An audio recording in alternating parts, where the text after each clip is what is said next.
Testing. Yeah, here we go. Oh, we're all in operation here, aren't we, Josh? That's not recording yet, but now... What? We are recording. It's recording now. I love the transition of doing that first little part and it going from the mic on the camera over there to this. It's so clean and crisp and it's beautiful. Well done. So, welcome to the Constructing Art Podcast. I'm Josh. That is Josh and I'm Kenny. And yes, this is the Constructing Art Podcast. Yeah, and today we're going to be talking to you about the things we recommend on new builds and how the process sort of works getting your roof installed. Yeah, basically we're talking about the roof, right? So the roof, the fascia, the gutter, and it would be good for you to know when building your new home. That's what we're talking about. So coming up on today's podcast, you're going to have me coughing a little bit because 2 weeks ago I had COVID and I can't get rid of this cough. And that's kind of where we're at. So I apologise in advance for that. Yeah. And so it's basically we're going to be going over all of our sort of recommendations that people should consider before going into the build process. Yep. So like discussing things like with like the colour choice, profile choice, gutter style. So basically the design of the home. What is the design? What's going to be the first? It's going to be the first thing you really see when you drive up the driveway, depending on how high your house is, I guess. Or low. You could come down to the house and then you're just looking at the roof, and then the roof's super important. Yeah. Right? And you come down and see this big wad of solar panels. Yeah, so choosing the colours is pretty important early on because it's going to set the sort of tone of your house.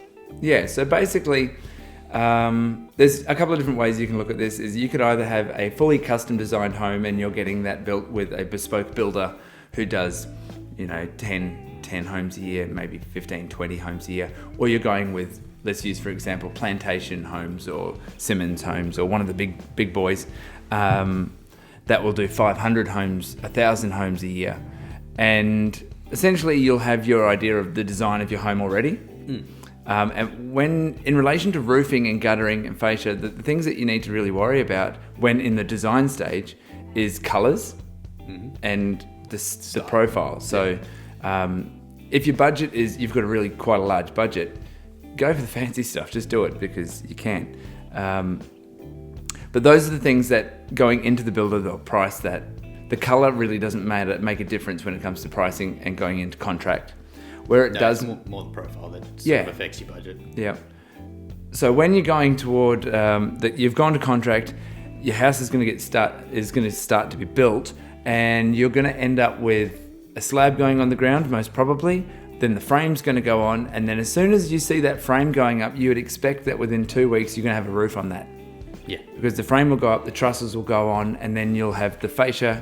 The first thing to go on once the roof is engaged is a metal fascia, and if you've got 98% of the homes built in Australia will have a metal fascia, and metal fascia, gutter, and then you'll get battens put on the roof, and then your roof will go on accordingly. Yeah, and then depending on the style of your roof will depend on the types of flashings that are on there. Is it behind parapets? Is it a hip and valley roof? Is it just a skillion? So putting on the barges, aprons, all that sort of stuff. All the fun stuff for that. So going back to your fascia, because the first thing to go on will be your fascia and gutter. Yes. And so the colour of those are important. We've got a whole podcast on fascia and gutter, and so you can look back at that and get more information on that. There you go. So there's heaps of that. But that's the first thing that goes on. When that's happening, there's so many different suppliers of the fascia and gutter. Now, it's not really an important thing, but each builder uses a roofer, and that roofer will have its main supplier of materials. Now, if you're really finical about... Is that a word? Finical? Yeah. Yeah, okay. If you're finical about... I hope it is, otherwise I've said it like 3 times. It sounds like a word. Yeah. It sounds like... I mean, it's being finicky about something sounds right. Maybe we should have a Scrabble thing here so we can check that out. That's what it is, isn't it? Dictionary. Not a Scrabble thing. Dictionary. Oh my god. Maybe I should have finished year 11. So what I'm getting at is, if you want to be really finical, let's keep going with it. You can have a look at the different profiles of fascia that different roll formers, so Stratco, Lysart, Stramet, Metrol. Did I say Metrol? Apex.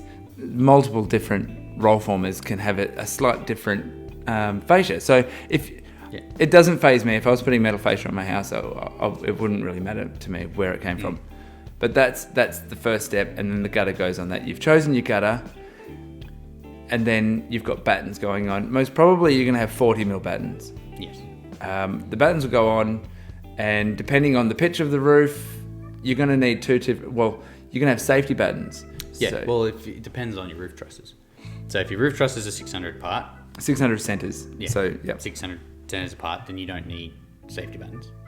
As soon as you hit the next spacing up, which is 900, then anything over that needs safety battens. So usually it's either 600, 900, or 1200. They're usually The trusses. the trusses. So basically, you'll see generally, because blue scope battens, most blue scope battens are blue. Yeah, But they're steel framing. True one, yeah.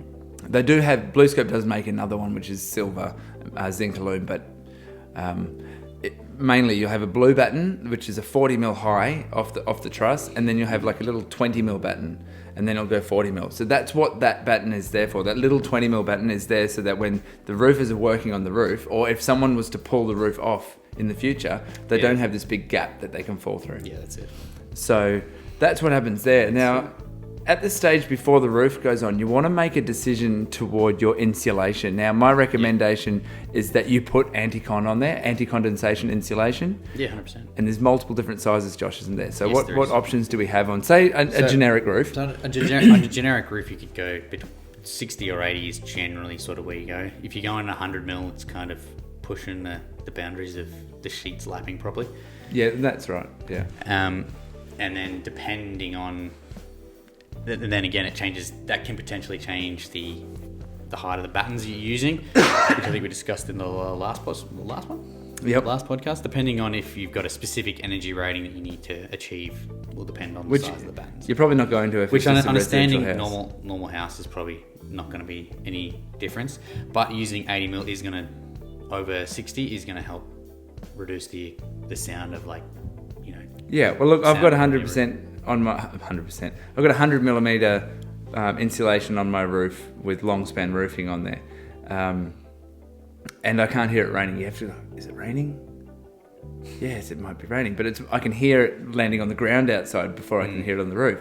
And our house is very, very well insulated. I highly recommend 80. If I was doing it again, I'd just go to 80. Yeah. I think 100 was just because I could, and I got a really good deal from the insulation supplier. So we turn up to, we quote a lot of jobs for builders where they talk about, well, we just want a dry lay.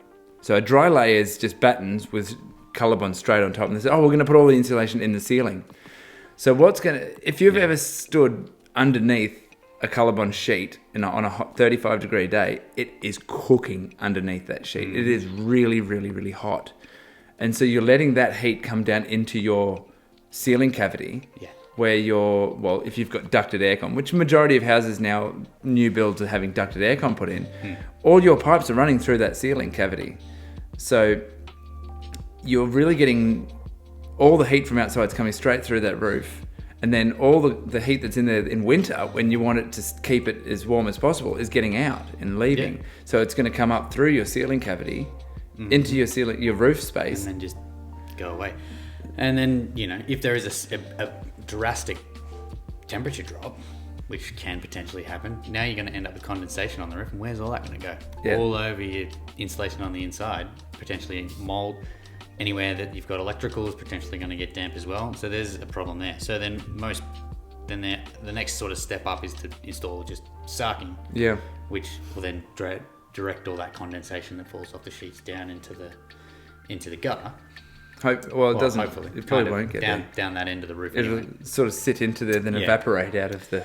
Yeah, down there. But if you have insulation on there to begin with, it's right pressed up against the sheets. It's compressed. Yep. It provides a complete condensation barrier. There's no condensation on the underside of the sheet. So it puts the condensation to the top side of the sheet. So essentially, if you, ladies and gentlemen at home, boys and girls, if you drive around and you might think of this and you look up at a roof and you see there's moisture all over it, but you'll see lines on the roof.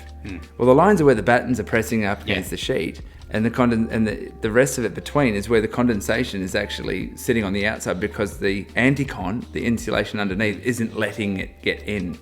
So it's basically like a cool room panel you're putting on the roof, And so it's highly recommended that you do that. From our experience, yeah, we would recommend it. Yeah, and it's very, very expensive to retrofit that. It's cheap. Yes. It is very cheap. In the overall cost of the build, it's very cheap. So in the process of getting your roof installed, before your roof goes on, you want to put anti-con down on there and talk to your builder saying this is a must. I highly recommend it to everyone.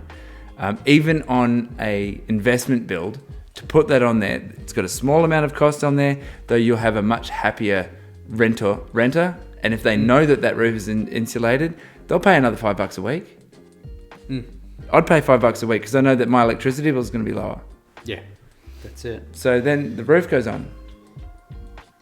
Then that's it. That's the roof done. So then there's other things to consider after the roof is on. I mean, depending on if you've got a 2-story house or you're getting your antenna installed, So tradespeople yeah going onto the roof once the roof has been installed. So realistically, the only people that should be getting onto the roof is the builder to inspect the roof, making sure that it's right and it's done properly.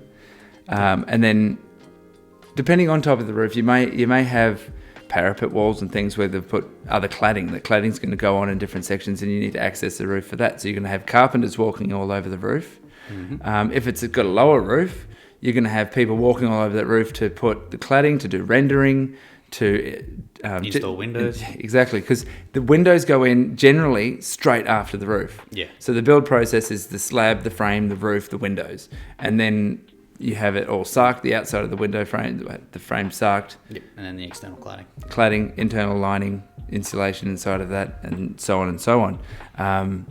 The electrician comes before the internal cladding though. It's really hard to do. It's really hard to fit some electrical cabling when you've got drywall on the way.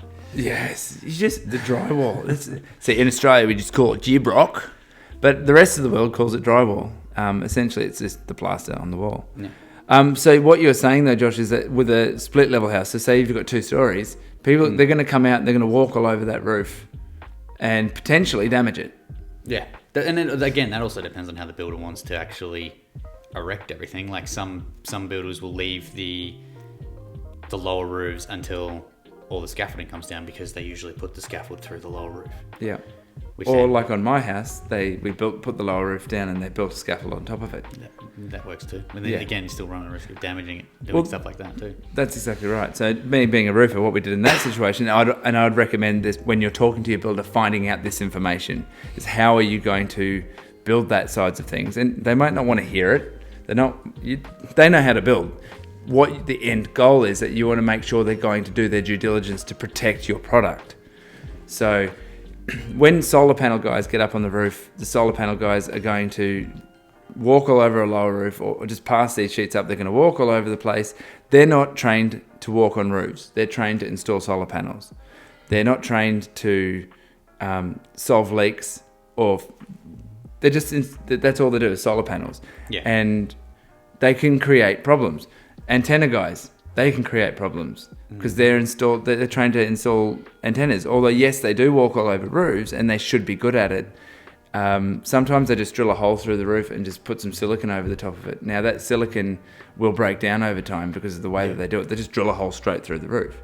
Yeah. You want them to run their cable up through the ridge cap and have it come down. That's kind of one of the points that you want to say. Can the antenna not be drilled through the roof? Solar hot water systems being installed. Yeah, the plumber installing the deck tights to vent pipes and all those sort of penetrations and stuff as well. Plumbers deck tights, and we've mentioned that before in a podcast. Can you hear that? What is that? It's a truck. It's another dump truck, isn't it? Probably. Here we go. Dump truck. Or some other truck. There's some construction going on around here.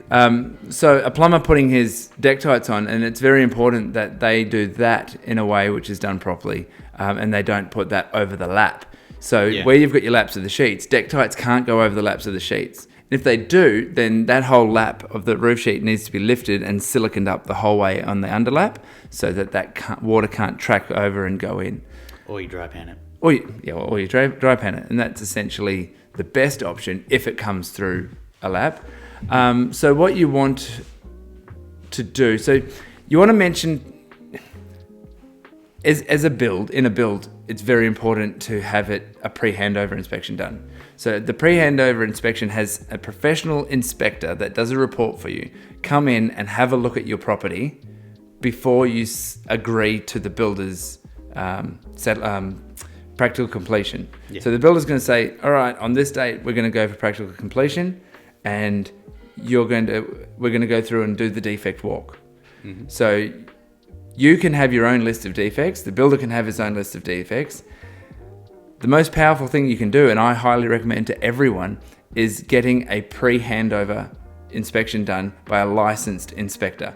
Now, you want someone also from a roofing perspective that understands the code and understands roofing, so that they will get up on the roof and inspect that roof for you, because you don't know what you're looking at. Otherwise, you wouldn't. If you did, you're probably not going to be listening to this podcast because you already know what's going on. Yeah. So you want to engage this person, and depending on where you're at, if you want to get in contact with us, we do know some people that can help with that. Yeah. That's really, really important, not just for the roofing, but for everything. And they'll go through and find points that have been done poorly, so you don't have to remember all of this information. So, we had a light die, but that's okay. That'll happen. Yeah, that's okay. Yeah. So that's kind of it. So once the house is finished, you're going to have downpipes. So downpipes generally won't go on until near the end of the project. Pretty much. When the landscaping's gone in and... Yeah, and it'll depend on what type of downpipe you have. Is it a metal downpipe? Then it'll be done by the roofer. Is it a PVC? It'll be done by the plumber. And then the painter, if it's PVC, then the painter's going to come in and do that. So that it looks nice and pretty and matches. Sometimes you'll have a temporary downpipe put on to save just water flooding all over the place. Yeah. And that's depending on the situation. Some builders do it on every job. Some it needs to if the plumbing's already been done in the ground, which generally at that stage the plumbing gets done fairly soon after. So I mean, temporary downpipes are depending on the depends. Situation. And sometimes the builders take care of it themselves. Sometimes they get the roofers to look after it. It all depends on. And sometimes the plumber does it. Well, strange, yeah. So it's all depends on how the builder wants to do it. Yeah. So basically, we'll give you a really quick rundown of what we do. A builder will contact us. We'll submit a quote to them for what's required for that entire job. Mm-hmm. If regardless of whether or not they ask for anti-con or insulation, we'll give them anti-con. We'll give them 40mm battens, we'll give them the safety battens, and we allow for that because we don't know if they're going to have 600, 900 or 1200 centres. You allow for all of that. Yeah. And then we've got the roofing. We'll allow for the profile, which is required for the pitch of the roof, and all the flashings which are required for the style of the roof. Yes. We allow for all of that as a lump sum price. Yep. And the builder can then go with it or not go with it. The optional extras is we can allow for the edge protection, or the builder can allow for the edge protection. Depends if there's scaffold or not. So basically, that's something that is almost a set fee between the builder and the roofers. A lot of the times, I think builders, with price rises, builders are taking on a lot more of those sorts of things to try and hold on to the prices themselves. Well, I think like getting a roofer to look after the scaffolding is probably a really silly thing to do because you're going to have the scaffold up to do all your cladding, whereas if the roofer looks after edge protection, it's a bit different. And that does come down. So a single story home, you're not generally going to have scaffolding, so the roofer may look after it. But I mean, the reality of when you're looking at apples for apples with different roofers, for example, you've got roofer A, B, and C. One of them will quote the cheapest, nastiest everything that they possibly can. It will be sarking, it will be fascia, and it'll be the cheapest gutter, the $4.50 linear metre gutter that's going to overflow straight away as soon as it starts dribbling. Yeah, and then they'll have all that kind of slightly itemised and then totaled, and then have all the optional extras. Yeah. And then, so a lot of people just look at, you'll look at the total price, not taking into account that I've got this other roofer who's allowed for all of the things, including those optional extras that this roofer has in their total price. Yep. And so the prices look dissimilar. Yeah, so they're not apples. They are apples for apples if you go to the very bottom. Yeah. But one will state exclusions with an optional extra. But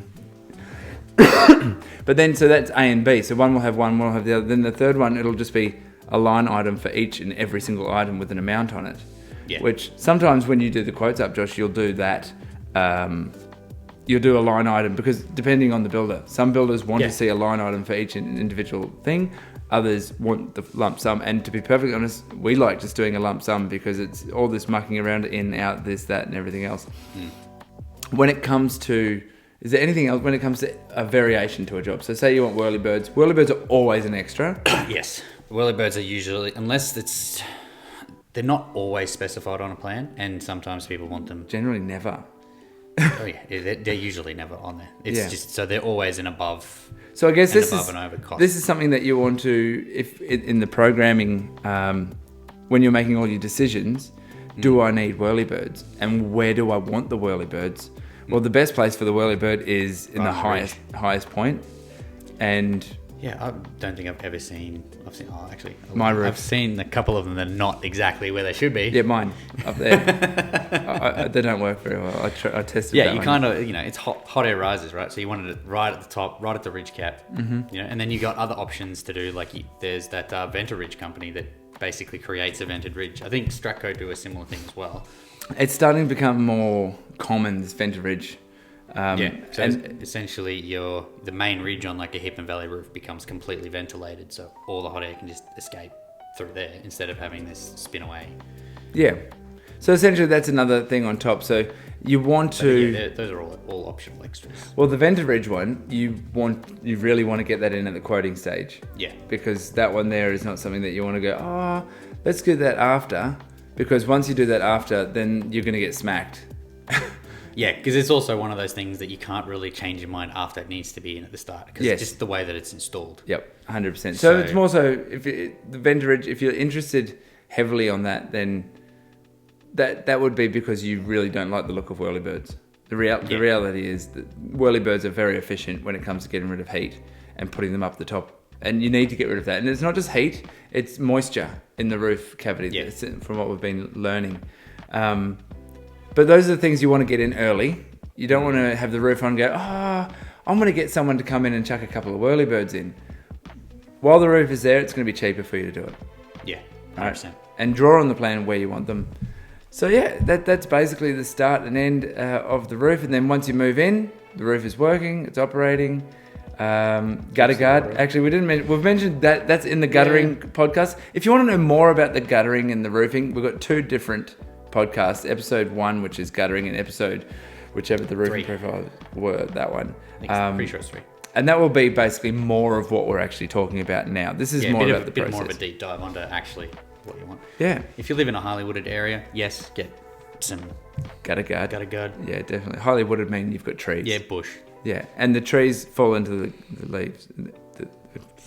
The trees fall into the gutter. So we haven't mentioned my hat. See this hat? And if you're at home or you're listening on your run because you're a triathlete and training, I've got a Bailey print garage. Now, Bailey print, they just recently did the wrap on my Amarok, and it absolutely looks amazing. Yeah, it does. I'm getting people calling me going, hey, I saw your car, you get a new car. I'm like, no, that's the old bus that I've had for a while. 6 years. It's just all wrapped, looks like it's got that nice blue bonnet, looks like it's getting ready to race. Oh, it's cool. I feel nicer in it too. I don't think like it's the old done up. I think we should also mention that we're in a change of scenery today. Yes, we are. Those that are watching, we've changed the location to the garage, kind of. Yeah, so slightly more. Well, here's a bit of a exciting better thing. Acoustics. So this was kind of my segue into the advertisement for Primal Agency, because we've got the ad. Oh, bugger it, let's put it in now. And then but after that ad, we'll tell you a bit about this exciting news. Looking to take your construction business to the next level? At Primal Agency, you're partnering with experts that know your business. And that's half the battle. As Australia's most trusted construction marketing team, these guys are all about evolving your business. If you're looking to scale, talk to the crew at Primal today, or check out primalagency.com.au. So the exciting news is that yes, right now we're in the garage. I've got my racing bike over here. It's my gym as well, and Jess's car normally parks right where this camera's sitting. But we've just received news from the developer of our office, and the construction of the new build will be happening starting February 2023 with completion November 2023. So very, very excited. MyCladders will be moving its premises into its new office. And what will be changing when that happens is we'll have a new retail arm, which will be able to supply all of the great cladding supplies and materials. You'll be able to come to us. You'll be able to see us. You'll be able to come into the showroom that we're going to have so that you can make your decisions. You can look at how we can do things. You can feel them. You can touch them. Exactly, right? So see what's going on. And there will be a purpose-built studio in our office so that we can do these sorts of things in a more acoustically preferred environment and a more consistent look. Yeah, have some guests come in. Yeah, that's it. Some nibblies and look, we're very excited. Set up a nice coffee station because we're all coffee connoisseurs here. Yeah, so that's exciting. So we'll be posting all those videos up on YouTube as the progression of that comes through.